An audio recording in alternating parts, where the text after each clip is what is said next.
परिचय। विद्यार्थियों, आज हम सातत्य एवं अवकलनीयता के बारे में सीखेंगे। मुझे कौन बताएगा कि एक फलन को सातत्य कब कहा जाता है? सर, एक फलन को सातत्य कहा जाता है यदि दाएं पक्ष की सीमा, बाएं पक्ष की सीमा एवं फलन के मान सभी बराबर हों। बहुत अच्छे अनुज। सर, अवकलन क्या है? अवकलन फलनों के परिवर्तन की दर है। विभिन्न फलनों के अध्ययन के लिए अवकलन एक महत्वपूर्ण युक्ति है। सर, क्या हम किसी फलन का अवकलन कर सकते हैं? हाँ, क्यों नहीं। कुछ नियम होते हैं। यदि फलन उन नियमों का पालन करे तब हम फलन का अवकलन कर सकते हैं। इस पाठ में आप फलनों के सातत्य तथा अवकलनीयता के बारे में जानेंगे।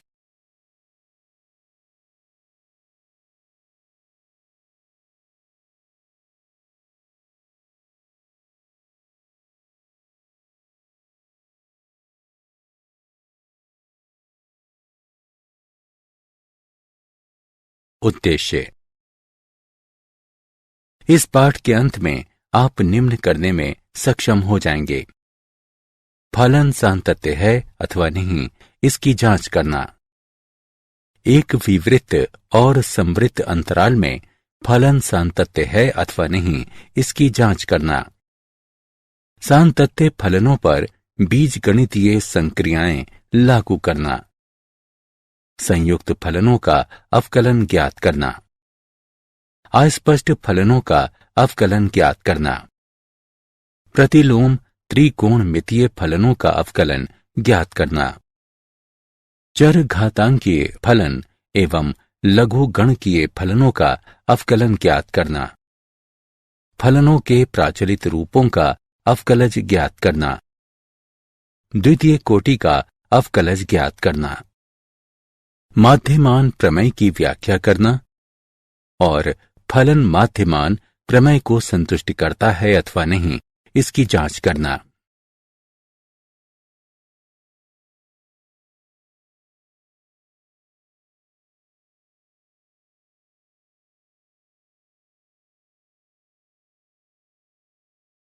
सातत्य।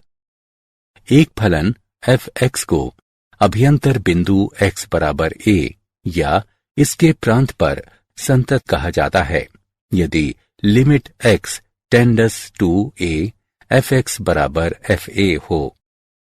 अन्य शब्दों में, एक बिंदु x बराबर a पर एक फलन f(x) संतत कहलाता है यदि बाएं पक्ष की सीमा, दाएं पक्ष की सीमा और फलन के मान सभी एक दूसरे के बराबर हों। उदाहरण के लिए, y बराबर sin x एक संतत फलन है। यदि f a पर संतत ना हो तब f a पर असंतत होता है तथा तब a f के असांतत्य का एक बिंदु कहलाता है। उदाहरण, निम्न फलन पर विचार करते हैं। जांच करें कि f(x) संतत है अथवा नहीं। हल। x बराबर 1 पर बाएं पक्ष की सीमा बराबर निम्नलिखित है। x का मान 1 घटा h रखते हैं, अतएव बाएं पक्ष की सीमा निम्नलिखित होगी, जो कि गणना करके हल करने पर 1 प्राप्त होगी। अब दाएं पक्ष की सीमा को लेते हैं, जो कि निम्नलिखित है। इसमें x का मान 1 जमा h रखते हैं, अतएव दाएं पक्ष की सीमा निम्नलिखित होगी, जो कि गणना करके हल करने पर यह भी 1 प्राप्त होगा। अतः बाएं पक्ष की सीमा बराबर है दाएं पक्ष की सीमा के, जो कि बराबर है f(1) के। अतएव x पर f(x) बराबर 1 संतत है।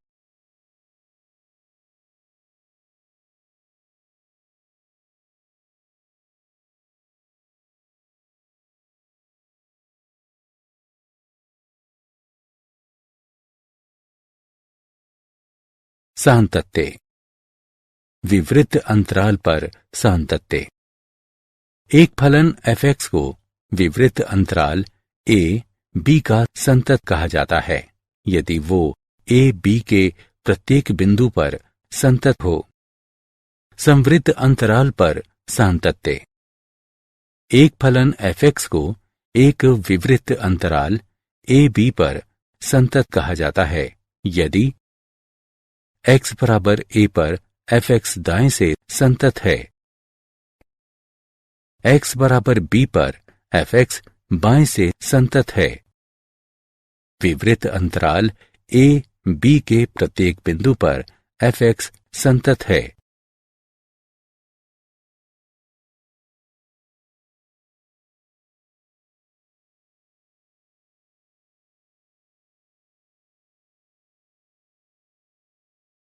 उदाहरण, दिए गए फलन पर विचार करते हैं। जांच कीजिए कि f(x) संतत है अथवा नहीं। हल।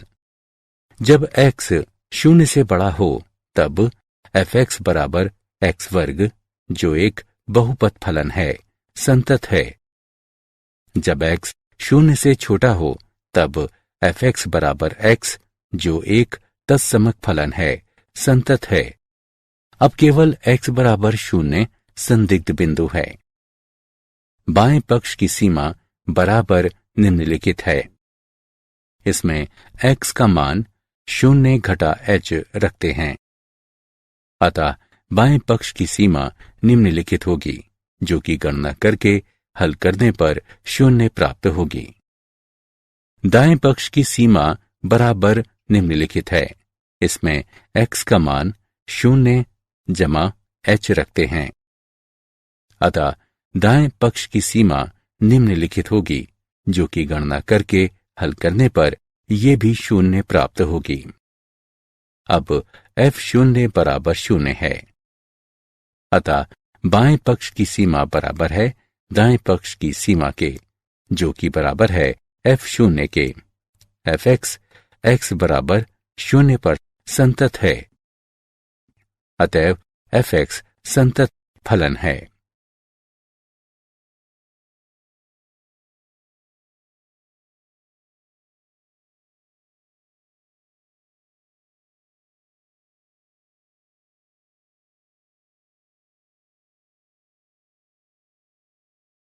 सातत्य अनंत की संकल्पना। आइए x बराबर 0 पर f(x) बराबर 1 बटा x का आलेख खींचते हैं। सबसे पहले हम दी हुई सारणी को देखते हैं। ये देखा गया है कि दाएं पक्ष से x का मान 0 के निकट है, अतः f(x) का मान अधिक से अधिक हो जाता है। इस प्रकार x के मान को 0 के निकट चुनकर हम f(x) को अधिकतम कर सकते हैं। प्रतीकात्मक रूप से हम इसे निम्नानुसार लिखते हैं। जब हम x बराबर 0 के निकट दाएं तरफ से f(x) के निकट पहुंचते हैं, तब हम निम्नलिखित प्राप्त करते हैं। दिए गए आलेख से हम निरीक्षण कर सकते हैं कि जब x धनात्मक 0 की ओर अग्रसर होता है, तब आलेख धनात्मक अनंत पर y अक्ष से मिलता है।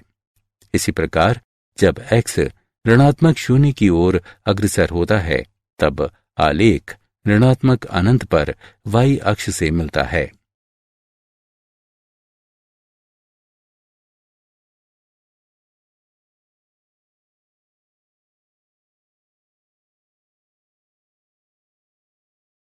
संतत फलन का बीजगणित। प्रमेय 1। मान लीजिए कि f तथा g दो ऐसे वास्तविक फलन हैं जो वास्तविक संख्या a के लिए संतत हैं। तब x बराबर a पर f जमा g संतत है। x बराबर a पर f घटा g संतत है। x बराबर a पर f गुणा g संतत है। x बराबर a पर f बटा g संतत है, जबकि g a 0 के बराबर ना हो। प्रमेय 2। मान लीजिए कि f तथा g इस प्रकार के दो वास्तविक मानीय फलन हैं कि a पर f g परिभाषित हो। यदि a पर g संतत है, तथा यदि जी ए पर एफ संतत है तब ए पर एफ जी संतत होगा।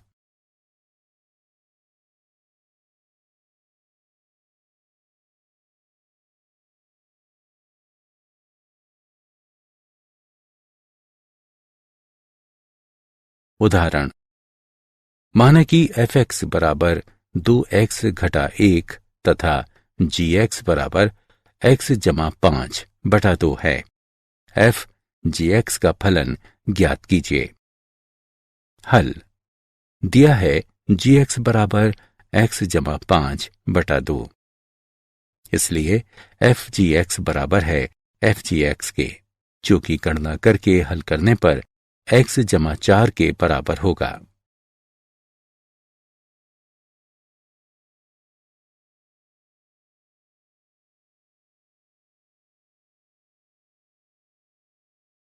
अवकलनीयता, माना कि f एक वास्तविक फलन है तथा a इसके प्रांत में एक बिंदु है।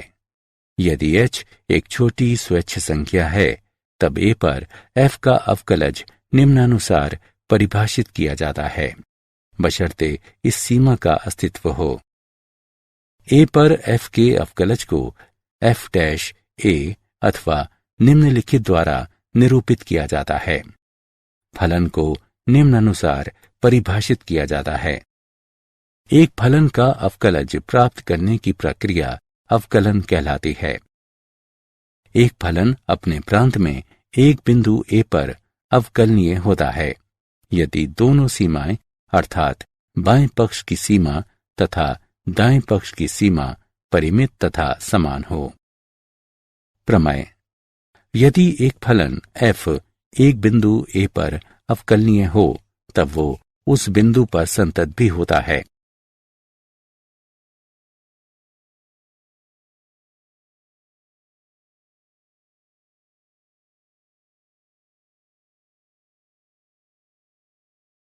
अवकलनीयता सूत्र, कुछ निम्नलिखित सूत्र इस प्रकार दिए हुए हैं। कुछ महत्वपूर्ण फलनों का अवकलन इस प्रकार दिया हुआ है।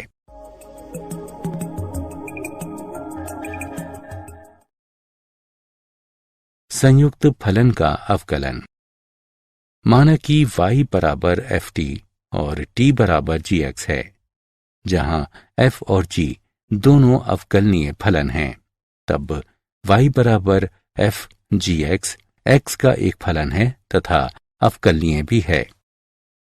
हम लिख सकते हैं dy बटा dx बराबर dy बटा dt गुणा dt बटा dx। अवकलन की इस विधि को अवकलन के श्रृंखला नियम यानी चेन रूल के रूप में भी जाना जाता है।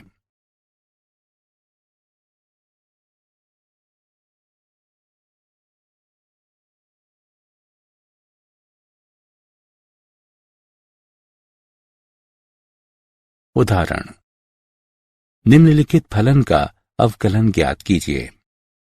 हल, दिया गया फलन दो फलनों का संयुक्त फलन है। माना कि t बराबर x वर्ग तथा v t बराबर cos t है। अब x के सापेक्ष t का अवकलन करने पर dt बटा dx बराबर 2x प्राप्त होगा। अब t के सापेक्ष vt का अवकलन करने पर dv बटा dt बराबर d बटा dt cos t बराबर घटा sin t प्राप्त होगा। अतः श्रृंखला नियम से df बटा dx बराबर dv बटा dt गुणा dt बटा dx बराबर घटा sin x वर्ग गुणा 2x प्राप्त होगा।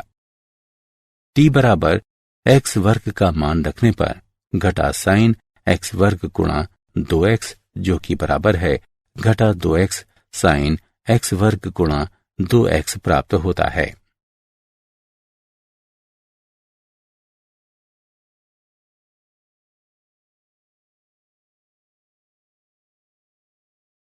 उदाहरण, dy बटा dx ज्ञात कीजिए जब x वर्ग जमा एक्स वर्ग गुणा वाई जमा एक्स गुणा वाई वर्ग जमा वाई घन बराबर 47 हो।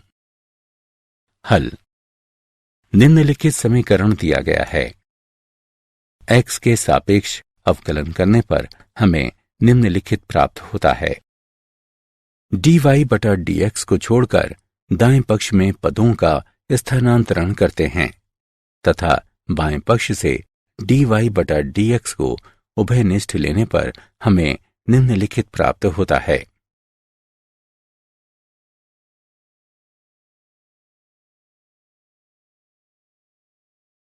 प्रतिलोम त्रिकोणमितीय फलनों का आलेख। यहां दो आलेख दिए गए हैं। इनमें से एक साइन व्युत्क्रम x का आलेख है तथा दूसरा कॉस व्युत्क्रम x का आलेख है।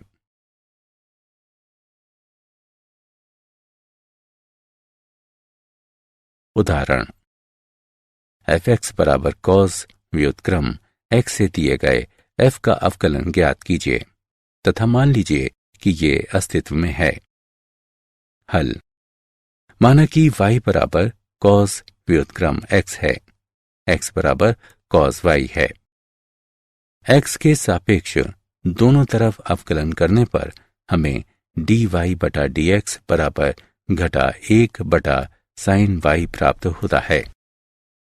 देखा गया है कि dy बटा dx परिभाषित है केवल यदि जब साइन y 0 के बराबर न हो, अर्थात y 0 पाई के अंतर्गत है।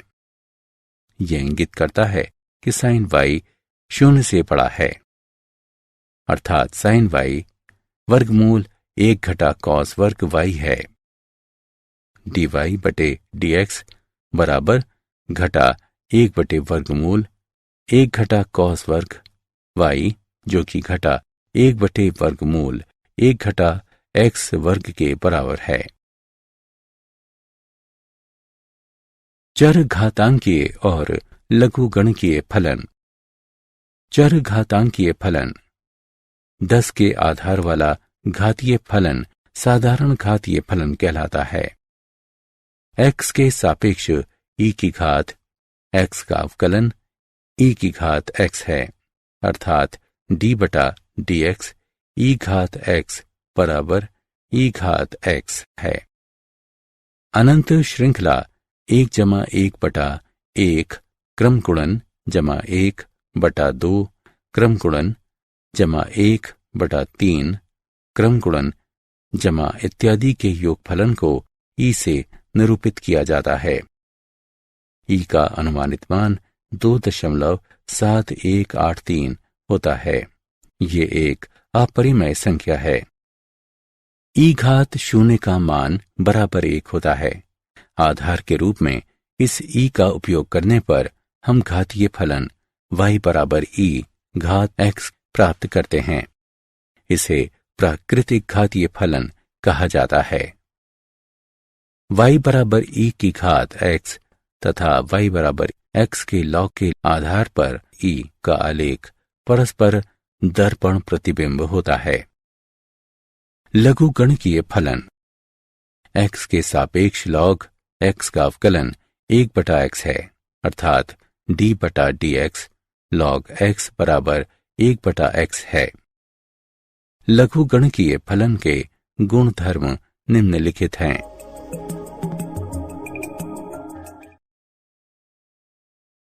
उदाहरण x के सापेक्ष e की घात sin x का अवकलन ज्ञात कीजिए।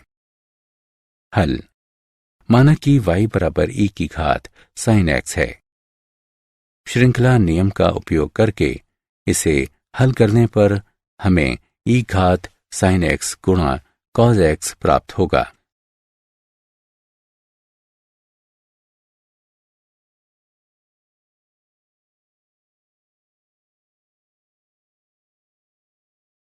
लघुगणकीय अवकलन।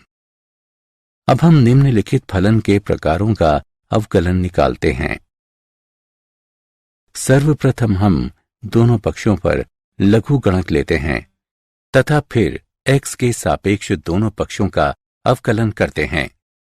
अवकलन की यह प्रक्रिया लघुगणकीय अवकलन कहलाती है।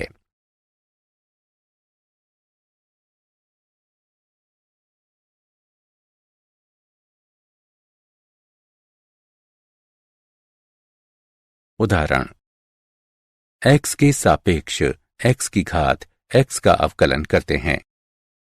हल, माना कि y बराबर x की घात x है।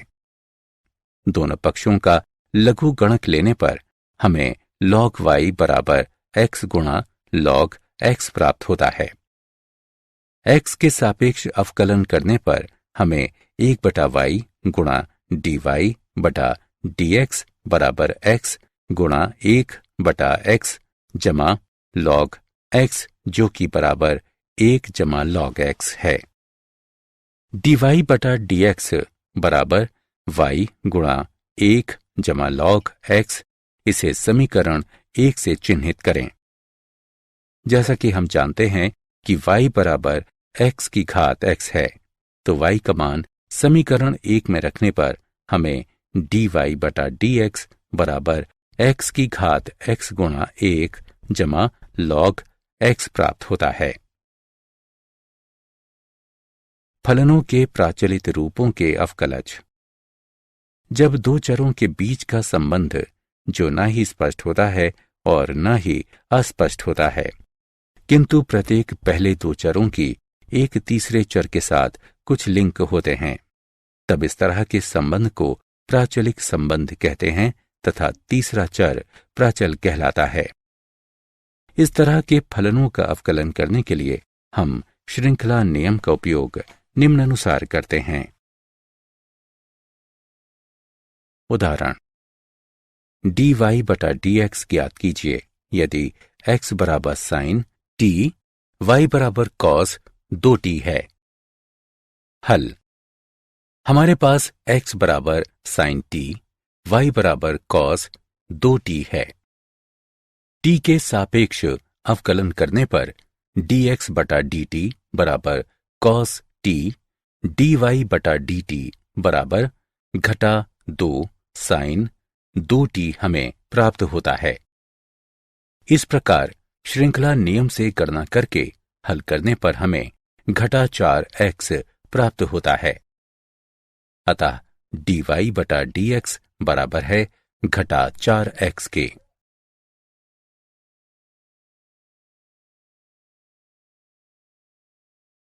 द्वितीय कोटि का अवकलन। यदि y बराबर fx एक अवकलनीय फलन है, तब इसके प्रथम अवकलन को निम्नलिखित द्वारा निरूपित किया जाता है। पुनः यदि f डैश x अर्थात fx का प्रथम अवकलज भी अवकलनीय होगा, तो हम उसका अवकलज प्राप्त कर सकते हैं, जिसे f डैश x का द्वितीय अवकलज कहा जाता है।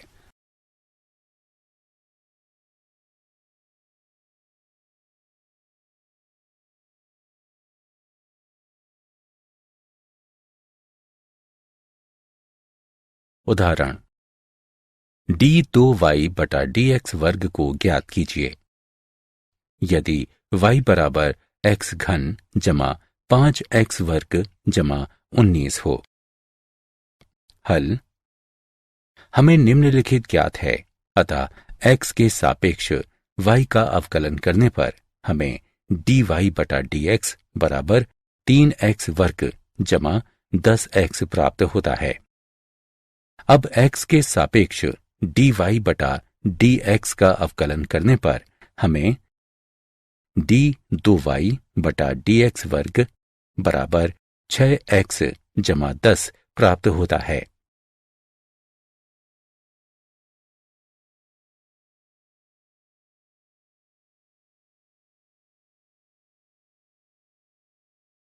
माध्य मान प्रमेय। रोले प्रमेय। एक, यदि एक बंद अंतराल a b पर एक फलन fx को इस प्रकार परिभाषित किया गया है कि ये समवृंत अंतराल a b में संतत है। 2, ये विवृत अंतराल a b में व्युत्पाद्य है। 3, f a बराबर f b, जहां a और b कुछ वास्तविक संख्याएं हैं। तत्पश्चात ए और बी के बीच निहित कम से कम एक संख्या c इस तरह अस्तित्व में है कि f' बराबर 0 है। रोले प्रमेय की ज्यामितीय व्याख्या। माध्यमान प्रमेय। यदि एक बंद अंतराल a b पर एक फलन f(x) को इस प्रकार परिभाषित किया गया है कि f(x) संवृत्त अंतराल a b में संतत है तथा f(x) विवृत अंतराल a b में व्युत्पाद्य है, तब a b के अंतर्गत c कम से कम एक वास्तविक संख्या अस्तित्व में है, जिसके लिए f' बराबर fb घटा fa बटा b घटा a है। प्रमेय का परिणाम व्यक्त करता है कि p और q के बीच के वक्र पर कम से कम एक बिंदु अस्तित्व में है, जहां बिंदु p और q से होकर जाने वाली जीवा वक्र की स्पर्श रेखा के समानांतर है, क्योंकि जीवा पी क्यू की ढलान एफ बी घटा एफ ए बटा बी घटा ए है तथा किसी बिंदु C पर स्पर्श रेखा अर्थात x बराबर C की ढलान f' है।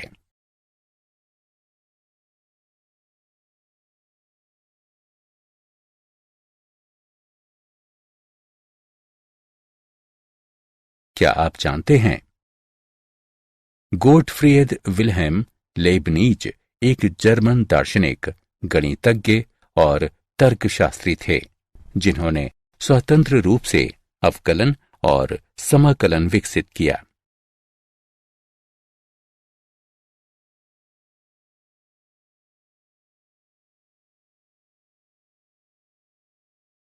सारांश। आइए हमने जो कुछ सीखा है उसे संक्षेप में दोहराएं। एक बिंदु x बराबर a पर एक फलन f(x) को संतत कहा जाता है, बशर्ते बाएं पक्ष की सीमा, दाएं पक्ष की सीमा तथा फलन के मान समान या बराबर हों। माना कि एक वास्तविक संख्या a पर f और g दो वास्तविक फलन संतत हैं, तब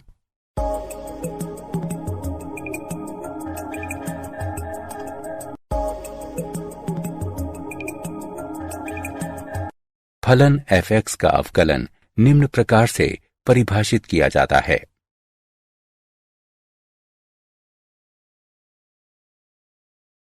संयुक्त फलन के अवकलज को निम्न प्रकार से लिखा जा सकता है। इस अवकलन की विधि को श्रृंखला नियम के रूप में भी जाना जाता है। आधार 10 वाला चर घातांकीय फलन साधारण चर घातांकीय फलन कहलाता है। x के सापेक्ष e घात x का अवकलन e घात x होता है।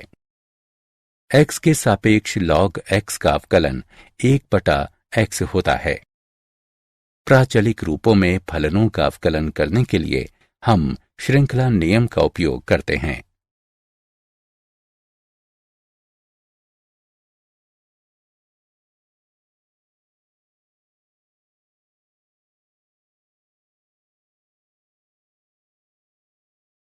द्वितीय कोटि का अवकलन निम्नलिखित है। रोले प्रमेय बताता है कि यदि संवृत्त अंतराल a b में एक फलन f(x) संतत है तथा विवृत अंतराल a b में व्युत्पाद्य है एवं f a बराबर f b है, तब a और b के बीच कम से कम एक संख्या c इस तरह निहित है कि f' बराबर 0 है। माध्य प्रमेय बताता है कि यदि संवृत्त अंतराल a b में एक फलन f(x) संतत है एवं विवृत अंतराल a b में f(x) व्युत्पाद्य है, तब a b के अंतर्गत c कम से कम एक वास्तविक संख्या अस्तित्व में है, जिसके लिए f' बराबर है f b घटा f a बटा b घटा a के।